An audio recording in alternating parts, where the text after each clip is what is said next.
शुक्र बहुत ही कमाल का ग्रह है। कलयुग में आजकल हम देखें तो शुक्र की जो तारीफ है वो कुछ ज़्यादा ही होने लगी है। शुक्र किसी का बहुत बली हो जाए तब भी समस्या, अगर बहुत कमज़ोर हो जाए तो भी समस्या। अगर ये बहुत बली हो जाए तो आपकी वासना के लेवल को बहुत ऊपर तक ले जा सकता है, बहुत बढ़ा सकता है, जो कि जीवन में अच्छा नहीं माना जाता। अगर ये बहुत ज़्यादा कमज़ोर हो जाए तो भी आपके वैवाहिक जीवन के जो रिश्तों में खटास पैदा कर देता है, आपकी वैवाहिक जीवन चल नहीं पाता ठीक से। अगर और भी ज़्यादा कमज़ोर हो तो फिर आपकी शादी ही नहीं होती, आपका जो विवाह होने में ही बड़ी समस्या आ जाती है, सगाई तक नहीं होती। तब इसको बहुत ही ज़्यादा बैलेंस करना जरूरी होता है। और जब ये इच्छाओं के घर में आकर बैठ जाए, जब ये 11वें घर में आकर बैठ जाए, जो आपकी इनकम का भाव है, क्योंकि आपके इनकम के बिना तो आपकी कोई इच्छा भी पूरी नहीं होती, तब तो इसको समझना बहुत ज़रूरी हो जाता है। अब शुक्र ग्रह वीनस प्लैनेट जब आपके 11th हाउस में आकर बैठ जाते हैं तो आपके संपूर्ण जीवन पर ये क्या प्रभाव देते हैं उसकी चर्चा आज हम करेंगे।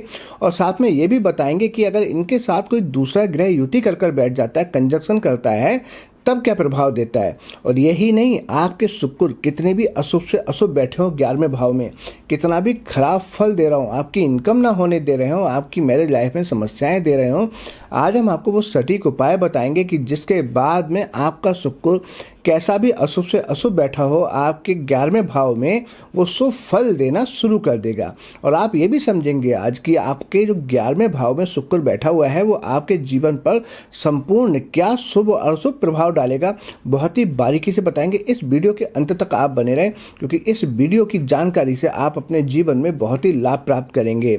और कमेंट में जय माँ लक्ष्मी लिखकर कमेंट अवश्य करें, जिससे हम भी माँ लक्ष्मी से प्रार्थना करेंगे आपके लिए कि आपके शुक्र अगर अशुभ फल दे रहे हैं तो वो आपको जीवन में धन धान देना शुरू कर दें, आपके लिए शुभ फल प्रदान शुरू कर दें।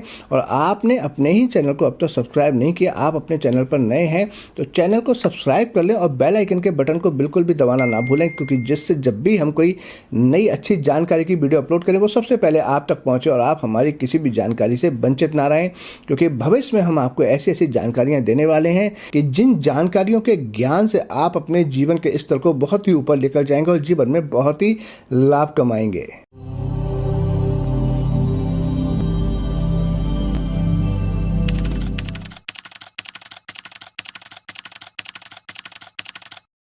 ओम नमः शिवाय। मैं हूं एस्ट्रो भाग्य राजगुप्त। स्वागत है आप सभी का आप ही के चैनल एस्ट्रोलॉजर एबीएम में। मेरे सभी व्यूअर को मेरा प्यार भरा नमस्कार। आज हम बात करेंगे कि आपके होरोस्कोप के 11वें भाव में आपकी कुंडली के 11वें घर में जब शुक्र आकर बैठ जाते हैं तब उनका प्रभाव आपके जीवन पर क्या रहता है। बहुत ही अच्छी जानकारी होगी। वैसे तो सभी के लिए बहुत अच्छी जानकारी होगी कि आपके किसी भी लगन के 11वें घर में शुक्र बैठे हों, लेकिन जिनका वृष लगन है, टॉरस असेंडेंट की कुंडली है, उनके लिए तो बहुत ही सटीक फल होने वाले हैं।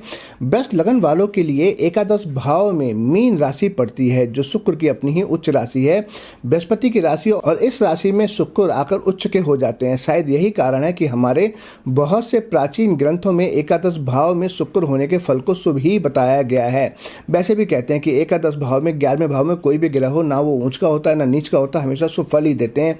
इनकम के भाव में कोई भी ग्रह बुरा नहीं होता। और यहाँ पर बहुत ज़्यादा ग्रह होने से क्या होता है पता है आपको, कि आपकी बहुत ज़्यादा इनकम होती है। कहा जाता है कि 11वें घर में जितने ही ग्रह होते हैं, अगर वो बहुत ही अच्छी अवस्था में हो तो उतने ही कामों से आपकी इनकम आपको आती है, उतने ही स्रोतों से आपकी इनकम जनरेट होती है। और इस घर में शुक्र का आ जाना, साक्षात लक्ष्मी के ग्रह का आ जाना तो बहुत ही अच्छा फल देता है। कुछ ग्रंथों में इसके कुछ नेगेटिव परिणाम बताए गए, वो भी आपको बताएंगे। और यहाँ पर जब शुक्र आ जाते हैं 11वें भाव में तो 11वां भाव आपकी आमदनी का है तथा आपके मित्रों का भी है। यहाँ पर शुक्र होने से व्यक्ति अपने प्रभावशाली मित्रों की सहायता से अपने जीवन में बहुत ही प्रगति करता है। देखने में आता है कि उस व्यक्ति के मित्र उसके साथ सहानुभूति रखते हैं, साथ साथ उसका सम्मान भी करते हैं, और ऐसे मित्रों से कभी धोखा होने की संभावना भी नहीं रहती। कुछ हालातों में उस व्यक्ति को विवाह से या विवाह के पश्चात भी धन लाभ होने के असर और ज़्यादा बढ़ जाते हैं। शुक्र जो एक स्त्री कारक ग्रह है वह यहाँ पर बहुत ही अच्छी स्थिति में होने के कारण, क्योंकि यहाँ पर मीन राशि में है, अभी हम वृष लगन के हिसाब से बात करें, लेकिन अगर आपकी किसी भी लगन की कुंडली है तब भी आपके परिणाम बहुत ही मिलते जुलते रहेंगे। अब हम आपको बता रहे थे कि जब यहाँ पर स्त्री वर्ग का जो शुक्र ग्रह आ गया है तो स्त्री वर्ग से आपको बहुत ही जो है लाभ होने के चांस जीवन में रहते हैं। चाहे वो अपनी स्त्री के द्वारा हो या फिर चाहे कोई दूसरी स्त्रियों से हो। जैसे अगर हम बात करें बॉबी देओल की पत्नी उससे ज़्यादा संपत्तिवान है, तो हो सकता है कि उनका शुक्र भी कहीं ना कहीं 11वें घर से रिलेट करता हो। तब अगर 11वें घर में शुक्र बहुत ही अच्छी स्थिति में हो तो स्त्री वर्ग से बहुत ही लाभ कमाता है। ऐसे में हम कह सकते हैं स्त्री से किसी न किसी रूप में ऐसे व्यक्ति को सहायता मिलती रहती है। 18वीं सदी के एक प्रसिद्ध ज्योतिषी गोपाल रत्नाकर का मत है कि एकादश भाव में शुक्र व्यक्ति को भूमि का स्वामी बनाता है। मेरे विचार से यह वर्णन सच है, बहुत ही हम कह सकते हैं सच के नज़दीक है, क्योंकि उस व्यक्ति को भूमि का लाभ, मकान का लाभ आदि लाभ होने की संभावनाएं बहुत ही बढ़ जाती हैं। फलदीपिका नामक ग्रंथ में मंत्रेश्वर ने कहा है कि यहाँ पर शुक्र होने से आदमी पर स्त्री में आसक्त हो जाता है। ये बात वास्तविकता से दूर लगती है, क्योंकि यदि हम कालपुरुष कुंडली को ध्यान में रखते हुए सोचें तो यहाँ पर शनि की मूल त्रिकोण राशि कुंभ आती है और शुक्र के शनि की राशि में आ जाने पर स्त्री से कोई संबंध का वास्ता नहीं माना जाता। हम यहाँ पर ये कह सकते हैं जब शुक्र वृष लगन वालों के लिए देखें तो यहाँ पर विचार करें अगर अच्छे से, तो एकादश भाव में भी मीन राशि होने के कारण शुक्र गुरु की राशि में आ जाता है, जिसके कारण उस व्यक्ति में नैतिकता, धर्म तथा अपने चाल चलन को ठीक रखने की भी भावना भी और बढ़ जाती है। यहाँ पर शुक्र व्यक्ति को एक अच्छा चरित्र देता है। अगर हाँ ये शुक्र किसी तरह से और लगन के हिसाब से अगर यहाँ पर दूषित हो रहा हो, प्रताड़ित हो रहा हो, तब ऐसा हो सकता है कि वो पर स्त्रीगामिनी हो जाए। एक अन्य प्राचीन ज्योतिषी श्री काशीनाथ, जिन्होंने ज्योतिष लग्न चंद्र का नामक ग्रंथ लिखा है, उनका विचार है कि यदि एकादश भाव में शुक्र व्यक्ति को सदाचारी, श्रेष्ठ मानव, कीर्तिवान तथा सदा सच बोलने वाला बनाता है। साथ में ये भी कहा है कि ऐसा व्यक्ति जीवन में उपभोग प्राप्त करता है। यहाँ उपभोग का अर्थ है जीवन के सुख साधन की वस्तुओं से वो भोग करता, ना कि पर स्त्री भोग। सुख साधन भोग का मतलब क्या होता है? अच्छा घर होगा, वो अच्छा भोजन करेगा, अच्छे वाहन में घूमेगा, अच्छे होटल में जाकर खाना खाएगा, इसको कहते हैं उपभोग। और ऐसे में कहा गया है कि अगर उसका शुक्र यहाँ पर बहुत ही शुभ हो तब ऐसा व्यक्ति उपभोग तो करता है लेकिन पर स्त्री भोग में लिप्त नहीं होता। लाल किताब में जब मैंने देखा तो उसमें भी एकादश भाव में शुक्र के अच्छे फल ही वर्णन किए गए हैं। उसमें कहा गया है कि इस घर में बैठे शुक्र को मोह माया की भोली भाली तबीयत की मूरत और रोजगार का चश्मा कहा गया है। इसका अर्थ ये है कि वह व्यक्ति भोली भाली तबीयत का होगा और उसके मन में दूसरों के प्रति मोह माया का चश्मा बहता होगा। यहाँ पर आर्थिक स्थिति के बारे में कहा गया है कि वह व्यक्ति दौलत का भंडारी होगा। और मैंने बहुत सारी कुंडलियों में रिसर्च किया है कि जो अच्छी लगन होती हैं, जैसे कि कुंभ लगन हो गई या मकर लगन हो गया या आपका वृष लगन हो गया, अगर इसमें हम 11वें भाव में शुक्र को देखें तो ऐसी ही परिस्थितियां बनती हैं कि वो इंसान का दिल बहुत साफ होता है, पैसे के मामले में उसको कोई कमी नहीं रहती। बहुत ही कम उम्र में, यानी कि हम कह सकते हैं 17-18 साल की उम्र में ही उसको पैसे मिलने शुरू हो जाते हैं, चाहे वो उनके माता पिता परिवार से हों या वो कोई अपनी इनकम करना शुरू कर दे। लाल किताब में शुक्र की तारीफ बहुत अच्छी की गई है, किंतु इसके साथ ही ये वर्णन भी आता है कि यदि उस व्यक्ति की स्त्री उसके घर की खजांची होगी तो ये उस व्यक्ति के लिए धन दौलत पर अशुभ असर देगा।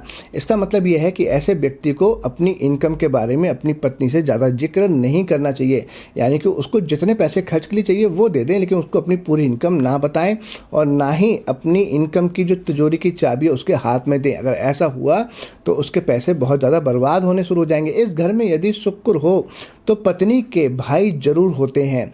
भाइयों की गिनती 3 या 3 से अधिक भी हो सकती है, लेकिन आजकल के ज़माने में 1 या 2 अवश्य होंगे। और ये भी कहा गया है कि यहाँ पर जो भाई होंगे वो उनके लाभ में भी सहायक होंगे। शायद इसीलिए लाल किताब में जिक्र आता है कि यदि उस व्यक्ति की अपनी पत्नी के कोई भी भाई ना हो तो इसका अर्थ है कि शुक्र का फल काफ़ी हद तक कमज़ोर हो जाएगा और वो उस व्यक्ति के लिए शुक्र का फल थोड़ा सा अशुभ रहेगा। इस घर में बैठा हुआ शुक्र जो शुभ फल देने की सामर्थ्य रखता है उसमें कुछ हद तक कमी आ जाएगी अगर उसकी पत्नी के कोई भी भाई नहीं हुआ तब। संभवतः ये भी रहता है कि यहाँ पर शुक्र जब है बैठा हुआ और वो अशुभ फल दे रहा हो और वो ऐसी स्त्री से शादी कर ले जिसके पत्नी ना हो, तब तो ये और भी ज़्यादा दूषित हो जाएगा। तो आप लोग हमेशा याद रखें, जिनके विवाह नहीं हुए हैं, जिनके 11वें घर में शुक्र है, वो हमेशा ऐसी स्त्री से शादी करें जिनके कोई ना कोई भाई अवश्य हो।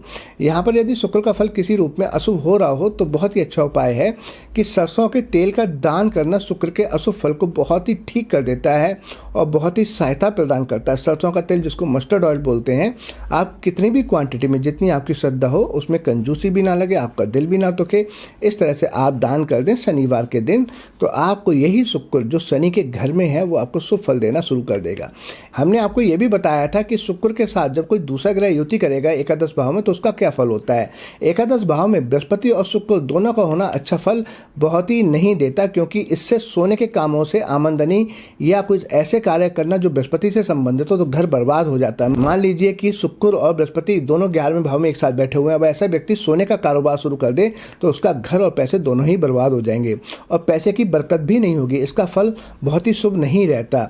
शुक्र खेती के कामों का कारक है, यदि उस व्यक्ति का संबंध खेती से संबंधित चीज़ों से हो तब इसका फल बहुत ही अच्छा हो जाएगा। क्यों? क्योंकि वो शुक्र जो बैठा हुआ है, जो आपके ज़मीन का कारक है, मट्टी का कारक है, अगर आप ज़मीन के अंदर की सब्जियों का काम शुरू कर दें, आप ऑर्गेनिक फार्मिंग भी कर सकते हैं, तो आपके लिए बहुत ही अच्छा धनिया प्रदान कर देगा। लेकिन जेवरात और सोने के काम करने वालों के लिए दोनों का फल अशुभ ही हो जाएगा। और भी आप शुक्र के दूसरे काम कर सकते हैं, जिस तरह से गारमेंट का काम है या देसी घी का काम है, ये कर सकते हैं। ब्यूटी पार्लर है वो भी शुक्र के अंतर्गत आता है। इवन की जो आपके मैरिज में जो टेंट या कैटरिंग होती है वो भी शुक्र के अंतर्गत आती है। इस घर में शुक्र के साथ सूर्य का होना भी अच्छा फल नहीं देता। अगर किसी भी लगन के हिसाब से यहाँ पर सूर्य और शुक्र दोनों अच्छा फल दे रहे हो तो मैंने आपको बताया कि जो टेंट का कैटरिंग का काम होता है वो बहुत ही अच्छा फल देगा।